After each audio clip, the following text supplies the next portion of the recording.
DR brother classes. नमस्कार साथियों, मैं राकेश कुमार आपके अपने YouTube channel DR brother classes में आप सभी का स्वागत करता हूं। साथियों, आज मैं आपके लिए लेकर आया हूं बाल विकास एवं शिक्षा शास्त्र का प्रैक्टिस सेट नंबर 28, जिसमें बहुत ही महत्वपूर्ण प्रश्नों का संकलन किया गया है, जो कि आपके एग्जाम में जरूर अच्छा स्कोर करने में सहायक होंगे। तो आप सभी साथी वीडियो को पूरा देखिए और वीडियो को बिल्कुल भी स्किप ना करें। साथियों, शुरुआत करते हैं आज के हमारे पहले प्रश्न की। आज का हमारा पहला प्रश्न है, निम्नलिखित में से कौन सा विकास के सिद्धांत से संबंधित नहीं है? ऑप्शन ए समान प्रतिमान का सिद्धांत, ऑप्शन बी प्रत्यागमन का सिद्धांत, ऑप्शन सी वर्तुलाकार सिद्धांत, ऑप्शन डी एकीकरण का सिद्धांत। एक बार सभी साथी आंसर कमेंट करें, इसका कौन सा ऑप्शन राइट आंसर होगा। साथियों, जो समान प्रतिमान का सिद्धांत है विकास के सिद्धांत से संबंधित है, वर्तुलाकार सिद्धांत विकास के सिद्धांत से संबंधित है और एकीकरण का सिद्धांत भी विकास के सिद्धांत से संबंधित है। साथियों, जो प्रत्यागमन का सिद्धांत दिया गया है ये हमारे वंशानुक्रम के नियम से संबंधित है। किससे संबंधित है साथियों? वंशानुक्रम से संबंधित है। ऑप्शन बी इसका राइट आंसर हो जाएगा। प्रत्यागमन का मतलब होता है साथियों ठीक गुणों का विपरीत होना, गुणों के विपरीत संतान होना। साथियों, तो यहाँ पर ऑप्शन बी इसका राइट आंसर होगा, जो कि विकास के सिद्धांत से संबंधित नहीं है, प्रत्यागमन का सिद्धांत। चलते हैं साथियों अगले प्रश्न की ओर। अगला प्रश्न है हमारा, निम्नलिखित में से कौन से अधिगम सिद्धांत में उद्दीपक के बीच साहचर्य होता है? उद्दीपक और उद्दीपक के बीच संबंध बनता है। ऑप्शन ए प्रेक्षणात्मक अधिगम, ऑप्शन बी प्राचीन अनुबंधन, ऑप्शन सी क्रिया प्रसूत अनुबंधन, ऑप्शन डी अव्यक्त अधिगम। एक बार सभी साथी आंसर कमेंट करें। साथियों, मोस्ट इंपॉर्टेंट क्वेश्चन है, जो उद्दीपक में संबंध कौन से सिद्धांत में होता है?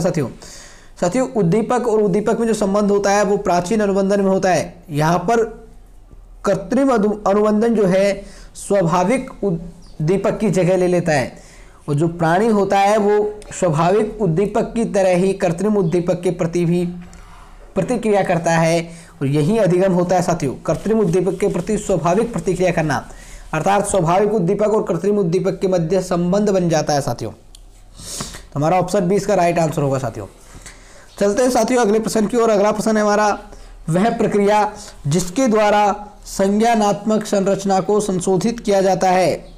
ऑप्शन ए आत्मसात्करण, ऑप्शन बी समंजन, option C schema, option D अनुकूलन। एक बार सभी साथी आंसर कमेंट करें। साथियों, यहाँ पर पूछा गया संज्ञानात्मक जो संरचना होती है उसमें संशोधन किया जाता है, और जहाँ संशोधन किया जाए वहाँ होता है समायोजन, अकोमोडेशन। साथियों, हमारा राइट आंसर होगा ऑप्शन नंबर बी। समायोजन को ही हम समंजन कहते हैं। समंजन या समायोजन वह प्रक्रिया होती है जिसमें लोग जो होते हैं नई उत्तेजकों या घटनाओं का सामना करने के लिए, नया कुछ भी सीखने के लिए अपना जो पूर्व ज्ञान होता है उसमें चेंज कर लेते हैं, संशोधन कर लेते हैं, मौजूदा चिंतन के तरीकों को बदल लेते हैं। और जब पहले से मौजूद विचार या स्कीमा को हम नई स्थिति में समायोजित करने के लिए संशोधित करते हैं तो उसे हम समंजन या समायोजन के रूप में जानते हैं। साथियों, तो हमारा राइट आंसर होगा ऑप्शन नंबर बी, समंजन। चलते साथियों अगले प्रश्न की ओर। अगला प्रश्न है हमारा, अनुक्रिया के लिए किसी बाह्य उद्दीपन की आवश्यकता नहीं होती है। यह कथन किससे संबंधित है? Option A Pavlov, option B Skinner, option C CL Hull, option D Guthrie. एक बार सभी साथी आंसर कमेंट करें। साथियों, व्यक्ति को क्रिया करने के लिए, अनुक्रिया करने के लिए किसी भी प्रकार के बाह्य उद्दीपन की आवश्यकता नहीं होती है। व्यक्ति बिना उद्दीपन के भी अनुक्रिया कर सकता है, ऐसा जो कहा गया है वो स्किनर के क्रिया प्रसूत सिद्धांत में कहा गया है। साथियों, तो हमारा राइट आंसर होगा ऑप्शन नंबर बी। चलते साथियों अगले प्रश्न की ओर। अगला प्रश्न है हमारा, कैटल के अनुसार प्रसन्नता किस प्रकार के शील गुण से संबंधित है? ऑप्शन ए सतही शील गुण, ऑप्शन बी मूल शील गुण, ऑप्शन सी ए व बी दोनों, ऑप्शन डी उपरोक्त में से कोई नहीं। एक बार सभी साथी आंसर कमेंट करें। साथियों, यहाँ पर कैटल के अनुसार शील गुण पूछे गए हैं, शील गुण से संबंधित नहीं है। ये प्रसन्नता जो दिया गया है, प्रसन्नता शब्द वो किस प्रकार के शील गुण से संबंधित है? और कैटल ने शील गुण के साथियों दो प्रकार बताए थे, सतही शील गुण और मूल शील गुण। साथियों, जो सतही शील गुण होता है जो व्यक्ति में दिन प्रतिदिन की अंत्यक्रिया में आसानी से होता है साथियों, और ये जो होते हैं दिन प्रतिदिन जो प्राणी अंत्यक्रिया करता है उसमें आसानी से हो जाते हैं, तो इनमें जो प्रसन्नता है वो एक प्रकार से सतही शील गुण है साथियों। कौन सा शील गुण है साथियों? सतही शील गुण है। और इसमें जो अन्य शील गुण है साथियों, जैसे प्रसन्नता है, परोपकारिता है, सत्यनिष्ठा, ये सभी क्या है? सतही शील गुण है साथियों। साथियों मूल शील गुण के बारे में हम जब व्यक्ति तो पढ़ेंगे तब विस्तृत रूप से जानेंगे इन सभी के बारे में। चलते साथियों अगले प्रश्न की ओर। अगला प्रश्न है हमारा, मानसिक आयु की संकल्पना को किस वर्ष में बुद्धि के मापन से जोड़ा गया? एक बार सभी साथी आंसर कमेंट करें। साथियों जो मानसिक आयु शब्द है, मानसिक आयु का जो संप्रत्यय है, उसको किस वर्ष में बुद्धि के मापन से जोड़ा गया? Option A 1905, option B 1908, option C 1912, option D 1916। एक बार सभी साथी आंसर कमेंट करें।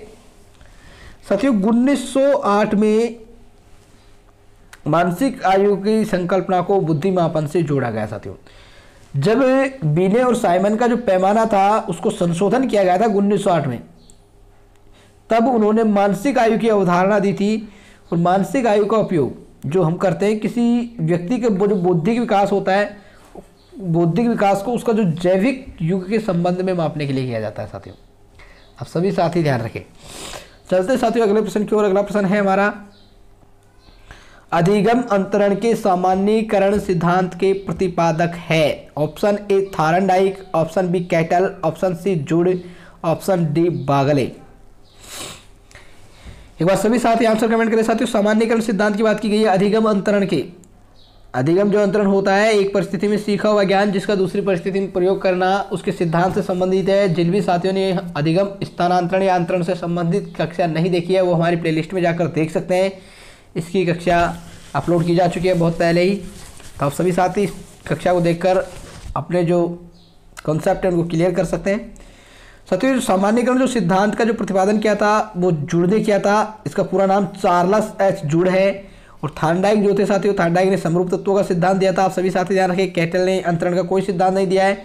बागले ने आदर्शों और मूल्यों का सिद्धांत दिया। साथियों तो यहाँ पर सामान्यीकरण का पूछा गया है। सामान्यीकरण सिद्धांत के प्रतिपादक जुड़ है। और सामान्यीकरण जो सिद्धांत होता है साथियों, इसमें जो बालक जो व्यक्ति होता है वो किसी भी जो कुछ भी सीखता है अपने ज्ञान के आधार पर एक नियम स्थापित कर लेता है और उस नियम का वह अपने अन्य परिस्थितियों में प्रयोग करता है। साथियों सामान्यीकरण अर्थात सामान्य नियम निकाल लेता है। साथियों चलते साथियों अगले प्रश्न की ओर। अगला प्रश्न है हमारा, गंभीर मानसिक मंदता वाले बालकों की बुद्धि लब्धि होती है? ऑप्शन ए 20 से नीचे, ऑप्शन बी 20 से 35 के बीच, ऑप्शन सी 36 से 51 के बीच, ऑप्शन डी 52 से 67 के बीच। एक बार सभी साथी आंसर कमेंट करें। गंभीर मानसिक मंदता पूछी गई है साथियों। यहाँ पर साथियों जो मानसिक मंदता होती है, ओनली मानसिक मंदता वाले जो बालक होते हैं वो 70 जो बुद्धि लब्धि है उससे कम वाले बालक मंदबुद्धि बालक कहलाते हैं। यहाँ पर बात की गई है गंभीर मानसिक मंदता की। साथियों जो गंभीर मानसिक मंदता होती है वो 20 से 35 के बीच होती है। 20 से 35 की जो बुद्धि लब्धि होते हैं वो गंभीर मानसिकता वाले बालक कहलाते हैं। तो हमारा राइट आंसर होगा ऑप्शन नंबर बी। और साथियों जो जिन बालकों की बुद्धि लब्धि 20 से भी नीचे होती है उन्हें हम कहते हैं गहन मानसिकता मंदता, गहन मानसिक मंदता कहते हैं। साथियों आप सभी साथी ध्यान रखिए। और गंभीर मानसिक मंदता 20 से 35 के बीच आएगी। और 36 से 51 के बीच अल्प बल मानसिक मंदता आती है। और 52 से 67 के बीच जो साधारण रूप से जो मानसिक बालक होते हैं वो संबंधित है। साथियों चलते साथियों अगले प्रश्न की ओर। अगला प्रश्न है हमारा, किस प्रकार के उपलब्धि परीक्षण को शिक्षक निर्मित परीक्षण भी कहा जाता है? ऑप्शन ए प्रमापीकृत उपलब्धि परीक्षण, ऑप्शन बी अप्रमापीकृत उपलब्धि परीक्षण, ऑप्शन सी ए व बी दोनों, ऑप्शन डी योगात्मक परीक्षण। एक बार सभी साथी आंसर कमेंट करें। साथियों यहाँ पर पूछा गया है कौन से उपलब्धि परीक्षण को हम शिक्षक निर्मित परीक्षण कहते हैं। साथियों इसका जो राइट आंसर होगा वो होगा ऑप्शन नंबर बी। अप्रमापीकृत जो उपलब्धि परीक्षण होता है उसको हम शिक्षक निर्मित परीक्षण भी कहते हैं, क्योंकि यह जो परीक्षण है उपलब्धि परीक्षण शिक्षक द्वारा शैक्षिक उपलब्धि को जानने के लिए जो कक्षा में जो भी परीक्षण बनाया जाता है शिक्षक के द्वारा वो अप्रमापीकृत परीक्षण कहलाते हैं। तो हमारा राइट आंसर होगा ऑप्शन नंबर बी। चलते हैं साथियों अगले प्रश्न की ओर। आज का अंतिम प्रश्न है हमारा, किसी वस्तु को मात्रा के रूप में प्रकट करने की प्रक्रिया को कहते हैं? कोई वस्तु है उसको मात्रा के रूप में प्रकट करने की एक जो प्रक्रिया उसको कहते हैं मूल्यांकन, ऑप्शन बी मापन, ऑप्शन सी संक्रिया, ऑप्शन डी परिधि। एक बार सभी साथी आंसर कमेंट करें।